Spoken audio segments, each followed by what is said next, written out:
Hello students, मैं सौरभ कोहली आपका स्वागत करता हूं अपने यूट्यूब चैनल में। आज हम चर्चा करने वाले हैं उन प्रश्नों की जो बार बार टीचर एलिजिबिलिटी टेस्ट या सीटेट में पूछ लिए जाते हैं।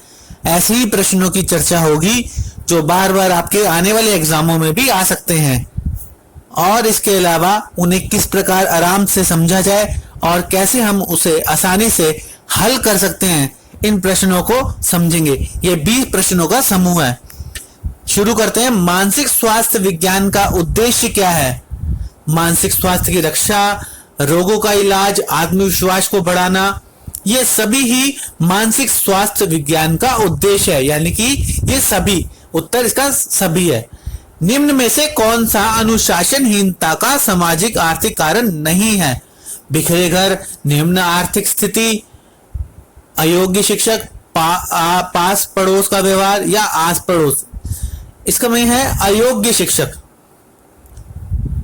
बुद्धि का त्रिस्तरीय मॉडल प्रस्तुत किया गया है कैरोल के द्वारा। ध्यान रहे, बार बार प्रश्न ये पूछ लिया जाता है बुद्धि से संबंधित, तो कैरोल ध्यान रहे, त्रिस्तरीय मॉडल। अपने वातावरण के बीच संतुलन बनाए रखने की योग्यता कहलाती है समायोजन। वातावरण में समायोजन करना ही कहलाता है संतुलन बनाना। तो ये ध्यान रहे, वातावरण में संतुलन ही समायोजन है। 6 वर्ष तक के बच्चों की लंबाई का परास रेंज, मतलब उसकी रेंज क्या होती है? 44.5 से 48.5 इंच। ध्यान रहे, प्रश्न बार बार आ चुका है। अगला प्रश्न है TAT, थीमेटिक एपरसेप्शन टेस्ट का संबंध है व्यक्तित्व परीक्षण से। ध्यान रहे, TAT का संबंध है व्यक्तित्व परीक्षण से। नवीनतम शोधों से यह स्पष्ट हुआ है कि संज्ञानात्मक विकास में बच्चों के मन का सिद्धांत तथा सूचना संसाधन उपागम की अहम भूमिका रही है। मन और सूचना संसाधन फ्राइड ने विकसित किया है। फ्राइड ने क्या मनोविश्लेषणवाद विकसित किया है। फ्राइड का बार बार पूछ लिया जाता है, सीखने का नियम नहीं, भूल और प्रयास का नियम नहीं, अध्यात्मवाद नहीं, मनोविश्लेषणवाद फ्राइड ने विकसित किया है। बालकों की शैक्षणिक उपलब्धि में निम्न में से कौन सा शैक्षिक कारक सर्वाधिक प्रभावित करता है? बालकों की प्रेरणा ही उन्हें सबसे ज्यादा प्रभावित करती है ताकि वो अपनी शैक्षणिक उपलब्धि को पा सके। किसी क्रिया को बार बार दोहराने से उसका संबंध दृढ़ हो जाता है, यानी कि मजबूत हो जाता है। थॉर्नडाइक के ये किस नियम पर आधारित है?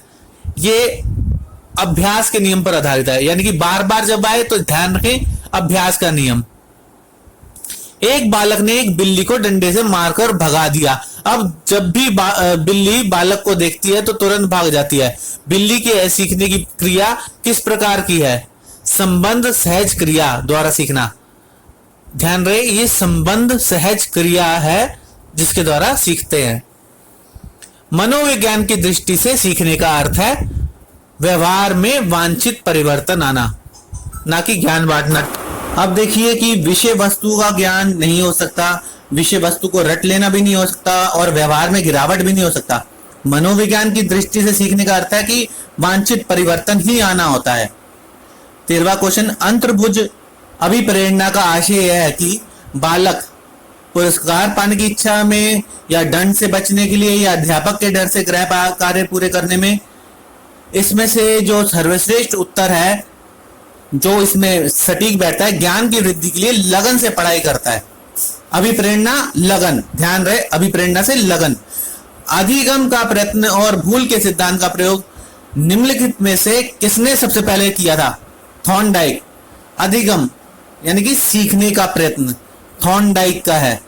ध्यान रहे, इसको बच्चे कभी कभार कुछ और टिक कराते हैं, लेकिन आप ध्यान रखें थॉर्नडाइक। निम्नलिखित में से कौन से अच्छे प्रश्नों की विशेषता नहीं है? प्रश्नों की निश्चितता नहीं होना, प्रश्नों का स्पष्ट होना, प्रश्नों का विशिष्ट होना, प्रश्नों का सह उद्देश्य होना। आप देखिए कि अच्छे प्रश्नों की विशेषता नहीं से नहीं होना, प्रश्नों की निश्चितता नहीं होना उत्तर है। बालकों में अधिगम के विकास में निम्न में से महत्वपूर्ण क्या है? अधिगम उत्प्रेरक वातावरण। सीखने के लिए उत्प्रेरणा देना, वो वातावरण ही बालकों को सीखने के लिए, विकास के लिए जिम्मेदार है। अधिगम उत्प्रेरक वातावरण।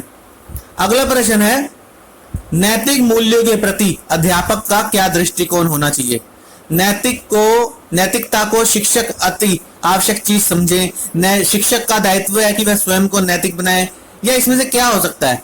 शिक्षक की नैतिकता की ज्यादा परवाह नहीं करनी चाहिए। शिक्षक का दायित्व है कि वह स्वयं भी नैतिक हो, वह छात्रों को भी नैतिक बनाए। इसका सबसे सटीक उत्तर है। अगला है, कक्ष में प्रयोग की जाने वाली छात्र केंद्रित शिक्षण विधियों में प्राय शिक्षक की क्या भूमिका रहती है? समस्या को सुलझाता है, छात्रों से संभावित सामग्री व संसाधनों को जुटाता है, छात्रों की उपकल्पना का निर्माण करने में मदद करता है। तो ये सभी उत्तर ही सही है, यानी कि इसका उत्तर है उपरोक्त सभी।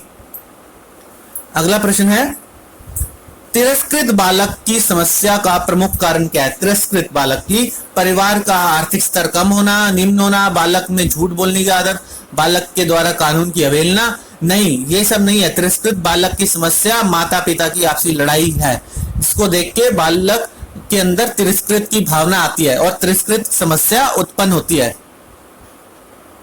विशिष्ट बालकों के लिए पूर्व पृथकीकरण शिक्षा व्यवस्था के लिए प्रमुख उपाय है आवासीय विद्यालय योजना। इस तरह हमारे पूरे 20 के 20 मोस्ट इंपॉर्टेंट जो हर बार टैग में पूछे जाते हैं प्रश्न खत्म होते हैं। आप इस चैनल के साथ जुड़े रहिए, इसे लाइक, शेयर एंड सब्सक्राइब करना बिल्कुल ना भूलें और बेल बटन को भी जरूर दबाएं ताकि मेरे सारे नोटिफिकेशन आप तक जरूर पहुंच सके। धन्यवाद।